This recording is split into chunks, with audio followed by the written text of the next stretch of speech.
ꯂꯝꯗꯝ ꯑꯁꯤꯗ ꯆꯥꯅꯔꯤꯕ ꯌꯦꯟꯁꯥꯡ ꯃꯊꯦꯜ ꯑꯌꯥꯝꯕꯗ ꯐꯗꯤꯒꯣꯝ ꯊꯥꯛꯅꯩ꯫ ꯐꯗꯤꯒꯣꯝ ꯊꯥꯛꯄꯅ ꯌꯦꯟꯁꯥꯡꯒꯤ ꯃꯍꯥꯎ ꯍꯦꯟꯒꯠꯍꯟꯕꯗ ꯅꯠꯇꯅ ꯍꯛꯆꯥꯡꯗ ꯀꯥꯟꯅꯕ ꯄꯣꯠꯂꯝ ꯀꯌꯥꯃꯔꯨꯝ ꯌꯥꯎꯏ ꯍꯥꯏꯕꯁꯤꯗꯤ ꯑꯩꯈꯣꯏꯅ ꯊꯑꯣꯏꯅ ꯈꯟꯖꯤꯟꯅꯔꯨꯗꯦ꯫ ꯑꯇꯩ ꯃꯅꯥ ꯃꯁꯤꯡꯒꯨꯝꯅ ꯐꯗꯤꯒꯣꯝ ꯑꯁꯤꯁꯨ ꯑꯦꯟꯇꯤꯑꯣꯛꯁꯤꯗꯦꯟ ꯌꯥꯝꯅ ꯃꯔꯥꯡ ꯀꯥꯏꯅ ꯌꯥꯎꯏ꯫ ꯐꯗꯤꯒꯣꯝ ꯑꯁꯤ ꯅꯤꯡꯁꯤꯡꯕ ꯊꯣꯛꯇ꯭ꯔꯕ ꯃꯇꯝꯗꯒꯤ ꯍꯧꯅ ꯃꯤꯑꯣꯏꯕꯒꯤ ꯆꯥꯅꯅꯕ ꯆꯤꯟꯖꯥꯛꯀꯤ ꯃꯆꯜ ꯑꯃ ꯑꯣꯏꯅ ꯁꯤꯖꯤꯟꯅꯗꯨꯅ ꯂꯥꯛꯂꯕꯅꯤ꯫ इजरायेलगी सुरुंगदा ख्रिस्तन पोकदब चही 6000 की ममांगी फदिगोम अकंग थेंगनबगी वाफम लई।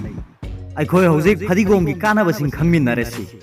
फदिगोमगी मरमदा चथखिब स्टडी खरदा फदिगोमगुंबा मना मसिंगसिंग चाबगी चांग हेंगतपना ओबेसिटी, मोर्टेलिटी, डायबिटीज अमदी थमोगी लैनासिंगी रिक्स हंथहनबगा लोइनना उनसा अमदी समगी फिबम फगतहली हाइब खंगबा ngamkhre।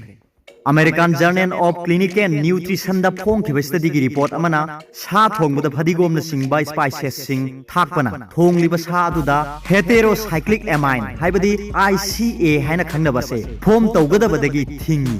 नेशनल कैंसर इंस्टीट्यूट की मतुंगिना असाबा मैसादा सा थोंग मतमदा हाइरिबा ICA हाइबसे फोम तौई हाइ। ICA यामना यावबा चिंजाक तोइना चारबदी कैंसर नारकबा यावगी रिक्स वांगी हाइ। फदिगोम असे नोंगमदी एनाल्जेसिक अमदी एंटी इन्फ्लेमेटरी ड्रग ओइना सिनरकबा यावगी खुदम कया लेपा लैतने हेंगलकली। उसी सिनदुना चथखिबा स्टडी कयादा फदिगोमदा एनाल्जेसिक अमसुंग एंटी इन्फ्लेमेटरी प्रॉपर्टी यावबगी खुदम कया फंखि। फदिगोमदा विटामिन के अमदी यामदब चांगी folate, potassium, manganese, beta cryptoxanthin, lutein अमदी जियाक्सान्थिन न चिंगबा एंटीऑक्सीडेंट सिंगसु यावी। अखोई चिंजाकता अहेनब कैलोरी सिंग, फैट नत्रगना सोडियम सिंग हापलुद्रगसु फदिगोम खक्ता हापलगा थोंगबदा महाव लैना चाबा याय। फदिगोम असे मना थोथोत लाउबा मरमना येंसांग थोंगबा लोइरमदाइदा नत्रगना लोइरब मतुंगदा हापदा येंसांगी महाव हेनगतहली। फदिगोम चाबा मतमदा मना अमसुंग मका खक्तंग चागदबनी। सोइबा मतमदसु अथौबा थांग अमना सोइगदबनी।